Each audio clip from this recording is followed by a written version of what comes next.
കെട്ടി ചാടി രക്ഷിച്ചു ആ ഡ്രൈവറോട് വീം പഠിക്കേണ്ട വല്ല കാര്യമുണ്ടോ? മനഃപൂർവ്വം പറഞ്ഞതല്ല, ഞാൻ ഡ്രൈവറാന്ന് വിചാരിച്ച് അവര് ഓരോന്ന് പറഞ്ഞപ്പോ അവരുടെ മുമ്പിൽ ഷൈൻ ചെയ്യാൻ ഉടനെ കയറി വിസ്തരിച്ച് വിളമ്പിയല്ലേ? സത്യത്തിൽ നിന്നെ കിണറ്റിൽ നിന്ന് രക്ഷിച്ചു എന്നുള്ളത് നേരാണോ? ചുമ്മാ പുളു. പുളുവാ? പിന്നല്ലാതെ. ചങ്കി കുത്തുന്ന വർത്താനം പറയല്ലേ പൊന്നു. പൊന്നു 3 പഠിക്കുമ്പോഴാ സംഭവം. ഞാനന്ന് 5-ലാ.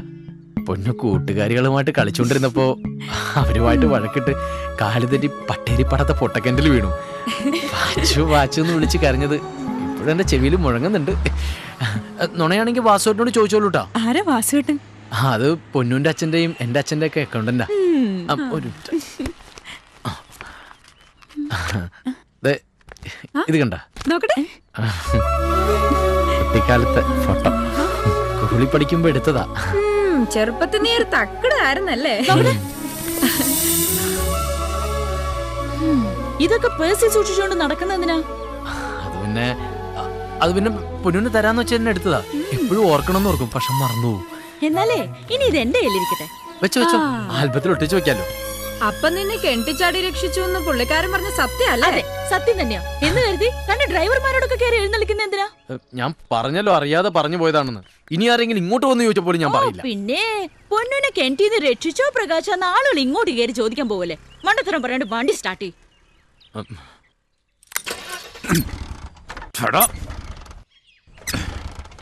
മര്യാദക്ക് സ്റ്റാർട്ടാണോ നിനക്ക് നല്ലത്?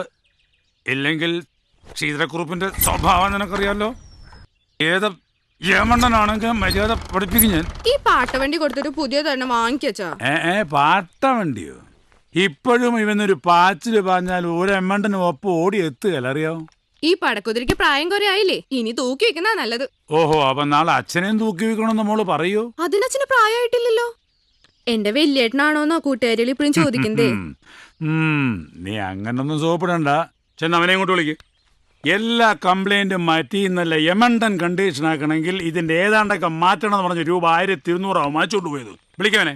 ഏട്ടൻ എണീറ്റിട്ടില്ല. അത് ശരി, ഊരയില് വേലടിച്ചിട്ട് എഴുന്നേക്കാറായിട്ടില്ലവന്. എവനെ ഇന്ന് ഞാൻ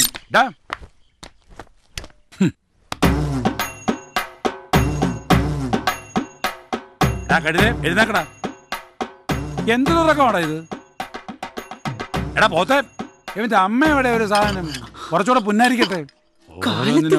വെച്ചതിന്റെ ഗുണം. അതെ, അവനെ വിളിക്കണ്ട, കിടന്നോട്ടെ. അങ്ങനെ ഇപ്പൊ സൂഹിക്കണ്ട. നീ ഒറ്റൊരുത്തി അവനെ വളം വെച്ച് കൊടുക്കുന്നു. മറ നിങ്ങൾ കടയിൽ പോവാൻ നോക്ക്. അവൻ വെളുപ്പാങ്കാലത്താ വന്ന് കിടന്നത്. അയ്യോ പാവം. എന്താ വല്ല മോഷണം തുടങ്ങിയോ?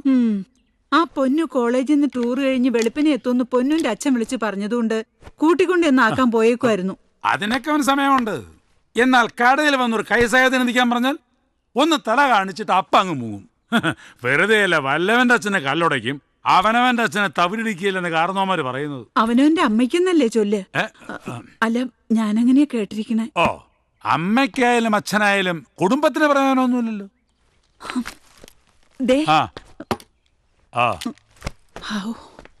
എടി, അവൻ കിടക്കുന്ന കിടപ്പ് കണ്ടോ നീ? തലയെവിടെ, കാലെവിടെ? ഒറ്റ തൊഴി വെച്ച് കൊടുക്കാൻ വേണ്ടത്. എടി, ഇവനൊന്നും ഈ ജന്മം നന്നാവില്ല. കാലത്ത് ഇങ്ങനെ പ്രാകാതെ അവൻ നന്നാവും. തിരുപ്പതി ഭഗവാന് 1001 ലഡു നേർന്നിട്ടുണ്ട് ഞാൻ. ആർക്ക്? തിരുപ്പതി ഭഗവാന് 1001 ലഡു. 1001 ലഡു? എടി, പരിസരത്തുള്ള ലോക്കൽ ഭഗവാന്മാരും പോലെ നിനക്ക്. എന്റെ കാശ്. ആ വർക്ക്ഷോപ്പ് വരും. എന്താടി അവന്റെ പേര്? പാതാളം ഷാജി. പാതാളം ഷാജി.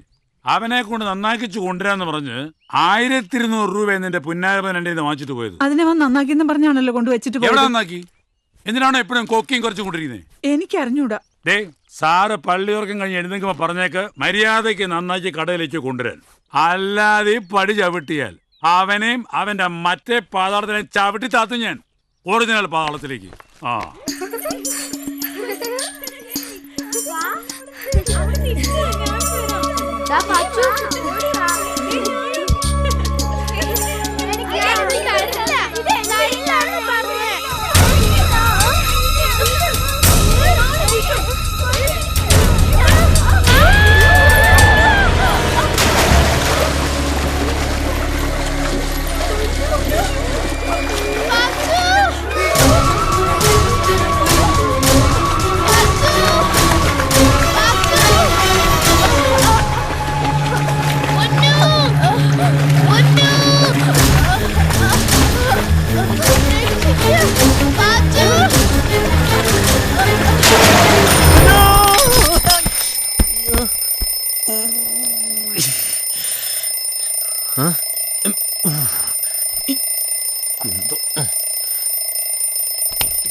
അമ്പിളി എന്താടി അവിടെ? ഞാനല്ല, ഏട്ടൻ കട്ടിലിന്ന് വീണതാ.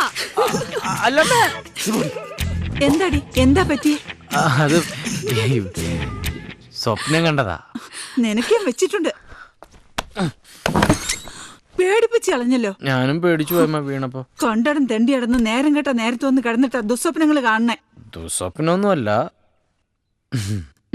കുളിച്ചൊന്നും എല്ലാം കഴിക്കുന്നേ. പല്ലിയേക്കണ്ടേ? നീ സ്കൂളിൽ പോവാ? പ്രകാശൻ സാറ് ഇന്നും കിണറ്റി വീണല്ലേ? കിണറ്റിലാ? പൊന്നൂന്ന് വിളിക്കുന്ന ഞാൻ കേട്ടു. എടി പതുക്കെ പറയടി. അതെ, പൊന്നുച്ചിച്ചോട് പറഞ്ഞോ? പറഞ്ഞില്ലല്ലേ? പിന്നെന്തിനാ ചെലപ്പൻ ചേട്ടനെ കൊണ്ട് ലീവ് എടുപ്പിച്ചിട്ട് വെളുപ്പാങ്കാലത്ത് തന്നെ ഒരുങ്ങിക്കെട്ടി പോയത്? ദേ, മനസ്സിലുള്ളത് ഇനിയും തുറന്നു പറയാണ്ട് ഇങ്ങനെ കിണറ്റി ചാടിയൊന്നും സ്വപ്നം കണ്ടോണ്ട് നടന്നോ?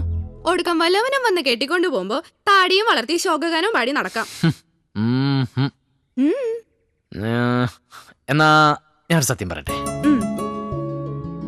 എന്റെ ഹൃദയത്തിന്റെ പേഴ്സിൽ ഞാൻ ഒളിപ്പിച്ചു വെച്ചിരുന്ന ആ സ്വപ്ന ചിത്രം ഞാൻ ഇന്ന് അവളെ തുറന്നു കാണിച്ചു. എന്നിട്ട് ആ സ്വപ്ന ചിത്രം എന്റെ ആൽബത്തിൽ ഒട്ടിക്കണം എന്ന് പറഞ്ഞിട്ട് അവള് നെഞ്ചോട് ചേർത്ത് കൊണ്ടുപോയി. ഈശ്വര, സത്യാണോ ഞാൻ കേൾക്കുന്നേ? സത്യം കൂട്ടാ, ഈ യമണ്ടന്റെ അച്ഛനാണ് സത്യം. എന്നാ എനിക്കൊരു 10 രൂപ തരണം. അതിന് ഏട്ടന്റെ ഇന്നത്തെ പോക്കിൽ എല്ലാ കാര്യങ്ങളും തുറന്നു പറഞ്ഞ് സക്സസ് ആവാണെങ്കിൽ ഞാനൊരു പുഷ്പാഞ്ജലി നേർന്നിട്ടുണ്ടായിരുന്നു. പുഷ്പാഞ്ജലിയൊക്കെ നാളെയും കഴിക്കാലോ. ദേ, ഈശ്വരനോട് കടം പറയരുത് കേട്ടോ. നിന്നോട് കടം പറയാലോ. എന്തൊക്കെ കള്ളത്തരടാ നീ കാണിക്കുന്നേ? എന്താ എന്ത് കള്ളത്തരം? വണ്ടി നന്നാക്കാനെന്നും പറഞ്ഞ അച്ഛനോട് രൂപ വാങ്ങിച്ചിട്ട് ഷാജിയോട് നീ കടം പറഞ്ഞില്ലേ? ആര് പറഞ്ഞു? പിന്നെ ഇപ്പൊ ഇവിടെ ഏത് കടത്തിന്റെ കാര്യ പറഞ്ഞേ? അത് വേറെ. നീ ക്ലാസ്സിൽ പോയടി. അത് എന്താന്നറിയാമ, അമ്മ ഇങ്ങോട്ട് നോക്കിയേ. അത് സത്യം പറ, രൂപ വാങ്ങിട്ട് നീ എന്ത് ചെയ്തു? ഷാജിക്ക് കൊടുത്തു. എന്ത് പറ്റിയ വണ്ടി നന്നായി കൊണ്ടുവന്നില്ലേ?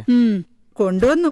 കൊണ്ടുപോയതുപോലെ തന്നെ ഉമ്മർത്തോണ്ട് വെച്ചിട്ടുണ്ട്. അയ്യോ, അപ്പൊ യമണ്ടൻ കുറിപ്പ് വണ്ടി വിട്ടുവിട്ടില്ലേ? ഒറ്റ കീറി വെച്ചെന്നാലുണ്ടല്ലോ. എന്നെ ഓരോന്ന് പറ്റിച്ച് പണം പിടുങ്ങുന്ന പോലെ അച്ഛനെ പറഞ്ഞ് പറ്റിച്ചാൽ അറിയാലോ.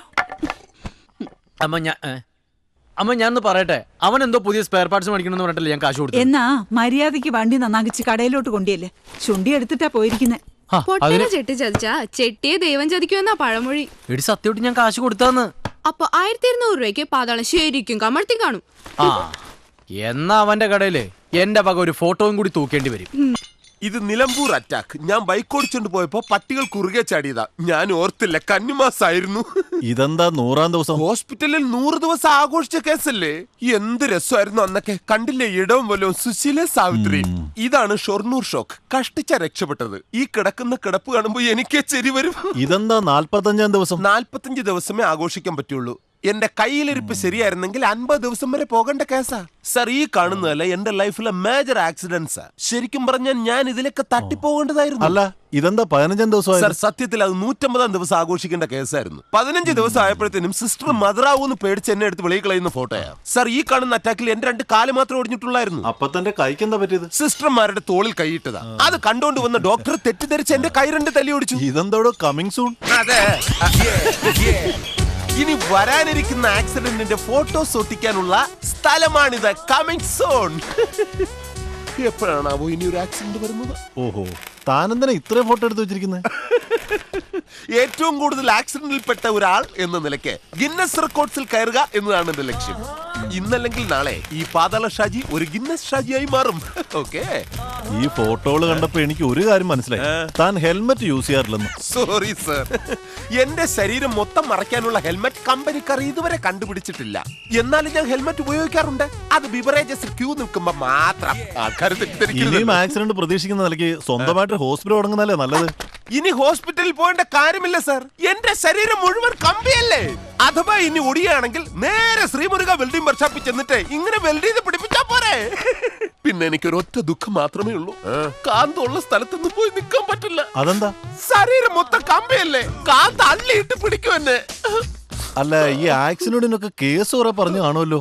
സോറി സർ, ഇതൊക്കെ കേസായി മാറിയിരുന്നുവെങ്കിൽ എനിക്ക് വേണ്ടി മാത്രം ഒരു കോടതി തന്നെ തുടങ്ങേണ്ടി വന്നേനെ. പിന്നെ എന്റെ ഭാഗ്യം എന്ന് വെച്ചാൽ പോലീസ് ഡിപ്പാർട്ട്മെന്റിലാണ് അധികവും എന്റെ ശിഷ്യന്മാർ. അവരെയൊക്കെ ഡ്രൈവിംഗ് പഠിപ്പിച്ചത് ഞാനല്ലേ. സാർ ഇവിടെ പുതിയതായതുകൊണ്ടാ. ഈ പാതാള ഷാജി എന്ന് പറഞ്ഞാൽ ഡിപ്പാർട്ട്മെന്റിൽ ഫേമസ് അല്ലേ. അപ്പൊ ഡിപ്പാർട്ട്മെന്റിലെ വലിയ ഏമാമാരായിട്ട് നല്ല പിടിപാടായിരിക്കും അല്ലേ? നമുക്കങ്ങനെ വലിപ്പച്ചെറുപ്പൊന്നുമില്ല. കട്ടബൊമ്മ മുതൽ കുട്ടിച്ചാത്തം വരെ എന്റെ ശിഷ്യന്മാരാ. ഒരു കാര്യം വിളിച്ചു പറഞ്ഞാൽ നോ എന്നാരും പറയില്ല. ദേ എന്റെ ശിഷ്യൻ വന്നു. അങ്ങനെ ഇറങ്ങി. ഇതാണോ കട്ടബൊമ്മൻ? വണ്ടികൾക്ക് വേണ്ടി അടവയ്ക്കാനുള്ള കട്ടകൾ വെക്കുകയാണ് ഇവന്റെ ജോലി. അട പോരാതെ വരുമ്പോ കട്ടയായിട്ട് ഇവനെ ഞാൻ എടുത്തു വയ്ക്കാറുണ്ട്. സമയം കളയാതെ എന്നെ അടുത്ത് ഇറക്കാശാനെ. ആ വക്കീൽ സാറിന്റെ പണി ഇന്ന് തന്നെ തീർക്കണം. വക്കീലിന്റെ പണി തീർത്തിട്ട് നീ എന്നെ കോടതി കയറ്റൂടെ? അതല്ല, വണ്ടിയുടെ പണി തീർക്കുന്ന കാര്യമാണ് പറഞ്ഞത്. ആഹാ, ഞാൻ അറിഞ്ഞില്ല. ഈ വണ്ടി കണ്ടിട്ട് നല്ല പരിചയം തോന്നുന്നു. ഇത് ഞാൻ പണിതാണോടാ? അതേടാ, നീയായിട്ട് പണി തന്ന വണ്ടി തന്നെയത്. എടാ മഹാഭാവി, ഈ കൊടിച്ചത് ഞാൻ പ്രതീക്ഷിച്ചില്ലടാ. എന്റെ ഫ്രണ്ടാ, വളരെ ഇന്റിമേറ്റാ പ്രകാശൻ. പിടിപിടി, ഇവന്റെ കോമഡി കണ്ട ചിരിച്ച് പൊങ്കാലായിട്ട് അടിച്ചു കൊല്ലാൻ തോന്നുന്നു. മിണ്ടരുത് സാർ, വണ്ടി ട്രയൽ പോവാൻ നോക്ക്. എന്തെങ്കിലും കംപ്ലൈന്റ് ഉണ്ടെങ്കിൽ എന്നെ അറിയിച്ചാൽ മതി. അടുത്ത വർഷം നാളെ വിളിക്കാം. ഡേ, എനിക്ക് ഡിപ്പാർട്ട്മെന്റിൽ അത്യാവശ്യം ചീത്തപ്പേരുണ്ട്. അതെനിക്കറിയാം. അറിയാലോ, പിന്നെ നീ ആയിട്ട് അതിന് മൈലേജ് കൂട്ടണ്ട. വാ നടക്ക്. ഡേ, ഞാൻ നിന്നെ മനഃപൂർവ്വം ചതിക്കുന്നു നിനക്ക് തോന്നുന്നുണ്ട്? തോന്നുന്നുണ്ട്. അങ്ങനെ പറഞ്ഞ എടേ, നിന്റെ അച്ഛൻ കാലത്ത് ഇറങ്ങി വരുമ്പോ വണ്ടി എവിടെ കാണുമെന്ന് പറഞ്ഞോണ്ടല്ലേ തൽക്കാലം ഞാനൊരു നുണുക്ക് വിദ്യ ചെയ്ത് വണ്ടി അവിടെ കൊണ്ട് വെച്ചത്. അങ്ങനെ നുണക്ക് വിധി ചെയ്യാനാണെങ്കിൽ എന്തിനാ കാശ് മേടിച്ചിട്ട് പോയത്? എടേ, തൽക്കാലം നീ പറയുന്നത് ഞാനൊന്ന് കേൾക്കാൻ പറ്റൂ? അല്ല, ഞാൻ പറയണെങ്കിൽ നിനക്ക് കേൾക്കാൻ പറ്റും. പറഞ്ഞു തൊലക്ക്. എടാ, അതിന്റെ പാർട്സ് വാങ്ങാനുള്ള കാശ് ഞാൻ സരസപ്പന്റെ കയ്യിൽ കൊടുത്തു വിട്ടതല്ലേ? എന്നിട്ട് എടേ, അവ ഒരു ഒടുക്കത്തെ പോക്ക് പോയിട്ട് ഇതുവരെ വന്നില്ലെന്നേ. എടേ, നിനക്കെന്നെ അത്രയ്ക്ക് വിശ്വാസം ഇല്ലെങ്കിൽ ആ സിംഗപ്പൂർ ആശാനോട് നമുക്ക് ചോദിക്കാം. നീ വന്നേ. എന്താ അവിടെ ശബ്ദം കേട്ടെ? ഏയ്, അത് ഞാൻ വണ്ടിയിൽ ബ്രേക്ക് വയ്ക്കാൻ മറന്നുപോയി. ഇപ്പോഴാ ഓർത്ത്. നീ എങ്ങോട്ടാ പോകുന്നത്? പോയി കാണണ്ടേ? അത് ആശുപത്രി പോയാലും കണ്ടൂടെ? വണ്ടി ഇതുപോലെ ഇത് പറയണ കേട്ട് വാട്സാപ്പിലെ ഒറ്റയ്ക്കേ ഉള്ളു. ബ്രേക്കും ക്ലച്ചും എല്ലാം ഞാൻ തന്നെ വെക്കണമെന്ന് പിന്നെന്തോന്നു?